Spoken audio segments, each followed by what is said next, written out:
ना मोह है या प्रेम, क्या माता पिता के लिए चिंता सही है? बिल्कुल करनी चाहिए। जैसे हमारे माता पिता ने हमारी की, ऐसे हम अपनी संतान की पूरी, जब तक उनको पाणी ग्रहण संस्कार करके समर्थ न बना दे तब तक हमारी ड्यूटी है उनको पढ़ाना लिखाना ब्याह करना। वो जैसे हमारे माता पिता ने हमारी संपत्ति को, अपनी संपत्ति हमारे लिए की, ऐसे हम वो संपत्ति उनके लिए दे। एक क्रम बना हुआ है कि हम अपने पुत्रों को संपत्तिवान, विद्वान, धर्मवान बना करके और फिर विरक्त होकर भजन करें, कोई बात नहीं, लेकिन इतना कर्तव्य करना चाहिए। अब देखो जानकी जी का धनुष भंग देखो, परम ज्ञानी श्री जनक जी महाराज हैं, जब कोई धनुष नहीं उठा पाया तो व्यथित हो रहे नहीं कि अगर मैं ऐसा जानता तो मैं ये प्रण ही न करता, मैं अगर जानता कि पृथ्वी वीरों से शून्य हो गई है तो मैं अजगौ खंडन का प्रण ही नहीं करता, और विलाप करने लगे। तब लक्ष्मण जी भावावेश में उठे, उन्होंने कहा जहां रघुवंशमणि भगवान श्री राम बैठे वहां तुमने ऐसे वचन कैसे कह दिए? तुम क्या समझते हो पुराना अजगौ? अरे इस ब्रह्मांड को उठाऊं और कच्चे घड़े की तरह तोड़ दूं या रघुनाथ जी का आदेश पाऊं? लक्ष्मण जी भगवान से सा अवतार।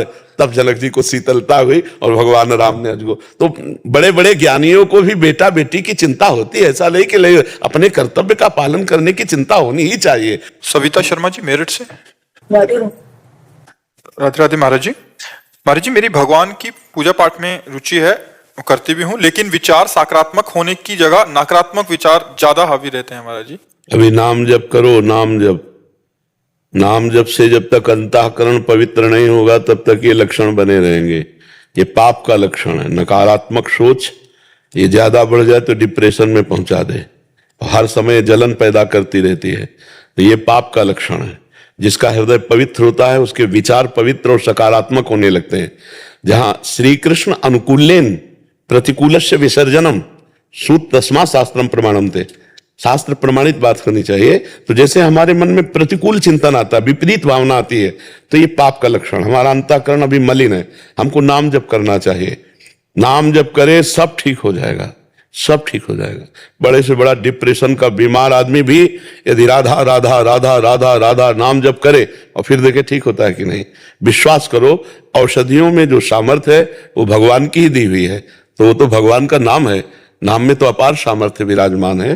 तो हमारी जो नकारात्मक सोच है हमें दुख देती रहती है। दुख सुख हमारी सोच में है।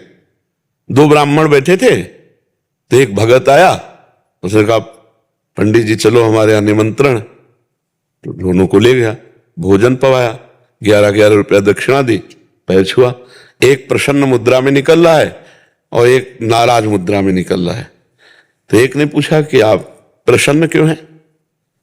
बोले इसलिए प्रसन्न हूं कि आज तो भोजन का भी जुगाड़ नहीं था, भोजन भी मिला और 11 रुपया भी मिले, इसलिए मैं प्रसन्न हूं। दूसरे से पूछा आप अप्रसन्न क्यों हैं, नाराज क्यों हैं? बोले सोचा था जजमान बढ़िया है, 51 रुपया देगा, 40 का घाटा हो गया, इसलिए मैं जल रहा हूं। समझ रहे हो? विचार में स्वागत दोनों का एक ही हुआ, लेकिन विचार में अंतर होने से एक सुखी है और एक दुखी है। ये नकारात्मक सोच बड़े से बड़े अनुकूलता में भी दुख ढूंढ लेगी और सकारात्मक सोच बड़ी से बड़ी प्रतिकूलता में भी सुख ढूंढ लेगी। तो भगवान का भजन करने से बुद्धि पवित्र होती है। ईश भजन सारथी सुजाना, जितना आप भजन करोगे तो बुद्धि रूपी सारथी ये सुजान हो जाएगा, ये सकारात्मक अपने इंद्रिय रूपी घोड़ों को मोड़ेगा। नहीं तो इंद्रियां मन एक गलत चिंतन करा करके डिप्रेशन में होता क्या है, नकारात्मक सोच बढ़ जाती है। यार कहीं ऐसा न हो जाए, कहीं ऐसा न हो जाए, कहीं ऐसा न, वो सोचते सोचते इतना नकारात्मक हो जाता है कि वो अपने शरीर के नाश की भी वृत्ति सोच लेता है। इसलिए निगेटिव भावों को रोकने की कोशिश कीजिए विचार के द्वारा, और विचार में जो रोकने की सामर्थ्य आती है वो भजन से आती है। राधा राधा राधा खूब नाम जप कीजिए। जितना पूजा पाठ ये बाहरी है, हमारी बात समझना। सांप की बांबी के ऊपर लाठी चलाओ और सांप अंदर घुसा बैठा, उसमें कोई फर्क पड़ेगा क्या? अंदर जाना चाहिए।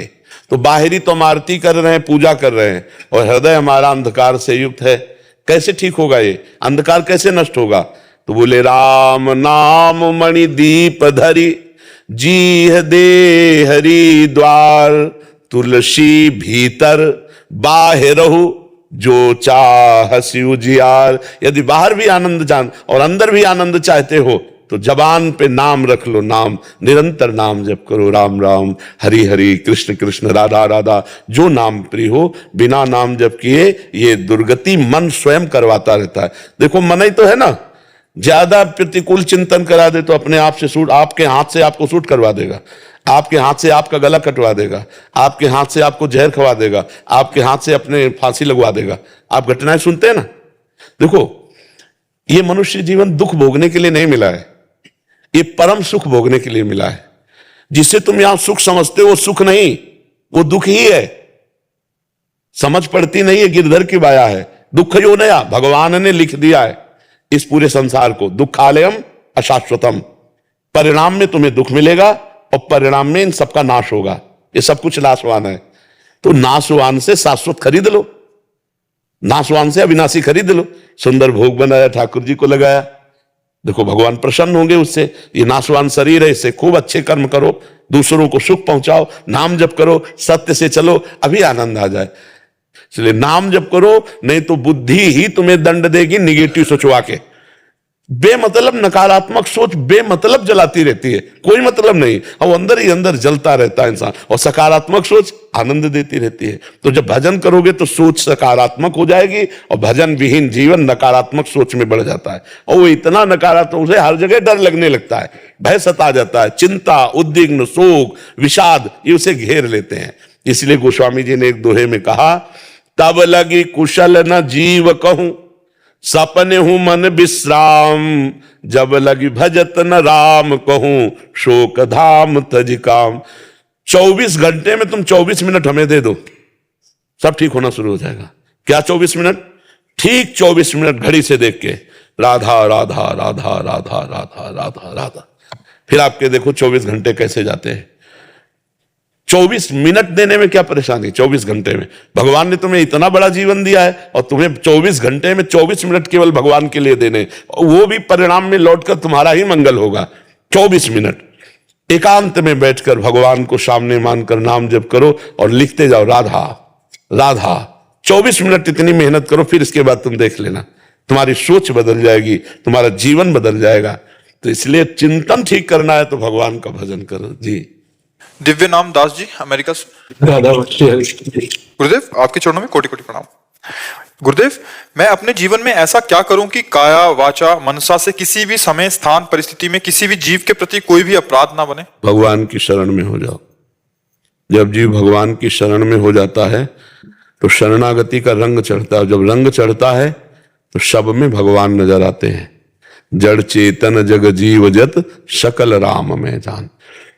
सो अनन्य गति जाके असमति न टरे हनुमंत, मैं सेवक सचराचर रूप स्वामी भगवंत। फिर हम अपने स्वामी को कटुवचन कैसे बोल सकते हैं? फिर अपने स्वामी को शरीर से कैसे दुख पहुंचा सकते हैं? फिर अपने स्वामी के प्रति मन से कैसे उल्टा सोच सकते हैं? तो पहले हम मन वचन कर्म से भगवान की शरण में हो, भगवान का चिंतन करें और सब में भगवान की भावना करें। अगर सब में भगवान की भावना करेंगे तो ये बात हो सकती है जो आप प्रश्न किए, अन्यथा ही नहीं हो सकती। अनुकूलता में चलेगा, लेकिन जब सामने गाली देता होगा, कोई प्रतिकूलता करेगा, तब हमारे मन वचन कर्म से उसका अमंगल ना सोचे। ये केवल शरणागत भक्त का हृदय होता है। क्योंकि भक्त का जो हृदय होता है वो करत जे अनुशहन निंदक तीनों पे अनुग्रह कियो। जो उसको मार रहे हैं, जो उसको गाली दे रहे हैं, उसका भी वो मंगल कर रहे हैं। ठाकुर हरिदास जी को 22 बाजारों में कोड़ों से मार मार कर खाल खींच दी, और जब जल्लादों ने कहा हरि बोल करता है तो मुस्कुरा दिए कि अब तुम्हारा भी कल्याण हो जाएगा, क्योंकि तुमने भी 2 बार हरि हरि ऐसा उच्चारण किया। मतलब मारने वालों के लिए भी कल्याण की इच्छा होना, ये केवल भगवान के शरणागत में हो सकता है। जो निंदा करते हैं, जो अपमान करते हैं, जो पीड़ा पहुंचाते हैं, उनका भी कभी किसी काल में अमंगल ना हो। चरणदास जी नाम के एक महात्मा हुए, उन्होंने कहा साधो निंदक मित्र हमारा, जो हमारी निंदा करे, जो हमारा अपमान करे, वो स्वस्थ रहे, निरोग रहे और कभी भी उसका अमंगल ना हो, और भगवान उस पर कृपा करे। ये हृदय केवल भक्त का हो सकता है। नहीं तो अगर एक कोई गाली दे तो 2 गाली देने की इच्छा आ जाएगी, नहीं आ जाएगी। तो ये भाव केवल भगवान के शरणागत में होता है, दूसरों में नहीं होता जी। चंद्रपाल सिंह जी। राधे राधे सर महाराज।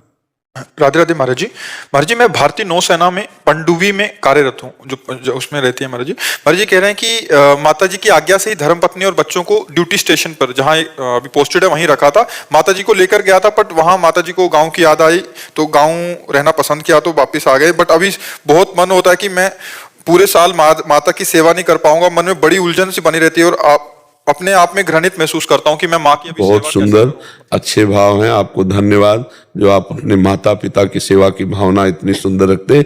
पर यदि माता जी को गांव में सुख मिलता है, कुछ ऐसे स्वभाव होते हैं, जैसे गांव में पला है, गांव में ही रहा है, तो फिर उसको शहर और ये सब अच्छा नहीं लगता है। उनको सुंदर वायु और खुला वातावरण ऐसा, तो हमें लगता है अर्थव्यवस्था के द्वारा उनकी सेवा में त्रुटि ना होने पाए, ऐसा कर दो। और वो अगर गांव में रहना पसंद करते हैं तो उनको गांव में रहने दीजिए, और अर्थव्यवस्था तो कर सकते हो ना, तो अर्थव्यवस्था कर दो। और जब वो इस तरह की स्थिति में हो कि वो स्वयं अपनी कोई दिनचर्या नहीं कर सकती, तो फिर उनको अपने पास ले आओ। फिर उनकी भावना फिर नहीं देखी जाती, फिर उनकी सेवा देखी जाती है। जब तक वो स्वयं अपनी दिनचर्या परिचर्या कर लेती हैं शरीर की, तब तक अर्थव्यवस्था कर दो कि उनको कोई कम दुख ना पहुंचे, अर्थ संबंधी जो दिनचर्या में सामग्री संबंधी, और शरीर स्वस्थ है तो आनंद से रहने दीजिए। और जब ऐसा लगे कि अभी अपनी दिनचर्या नहीं कर सकती, तो या तब तक आप रिटायर हो जाए तो बात अलग है, नहीं फिर आप जहां तैनात हो। फिर अगले साल रिटायरमेंट था, लेकिन माता जी का ये आज्ञा थी कि आगे सर्विस करें, और नेमे शरण में संत का भी सानिध्य प्राप्त है, वो उनकी भी आज्ञा है कि आप आगे सर्विस। हाँ, लेकिन जब ऐसी माता जी की स्थिति हो तो रिटायर ले लेना और उनकी सेवा में गांव में ही पहुंचकर फिर सेवा कर देना, बहुत बढ़िया हो जाएगा। ठीक है, हाँ, धन्यवाद है। सब नौजवानों को अपने माता पिता के प्रति भगवत भाव रखना चाहिए। जो माता पिता का अपमान करते हैं, मारते हैं, तिरस्कार करते हैं, उनकी कहीं भी सदगति होने वाली नहीं, कभी वो उन्नति को प्राप्त नहीं हो सकते। माता पिता का आशीर्वाद बहुत बड़ा होता है। नहीं, हम अपने पिता की बात बताएं, जब हम बाबा जी बनने के लिए भागे तो पहले उनका रोष प्रकट हुआ जब हमको पकड़ा जहां मंदिर में। फिर जब हमने कहा चाहे मार चाहे डालो, ना घर जाएंगे और ना हम संसार स्वीकार करेंगे, हम भगवान के मार्ग में जाएंगे, तो पता नहीं एकदम उनका चैप्टर ही बदल गया दिमाग का। बहुत तो कट्टर स्वभाव के थे, धर्मात्मा पुरुष, बहुत ही धर्म के। एक दाना किसी का हमारे घर नहीं आएगा, मतलब किसी भी तरह से किसी का प्रतिग्रह नहीं, बहुत ही धर्म के प्रति कट्टर स्वभाववादी थे।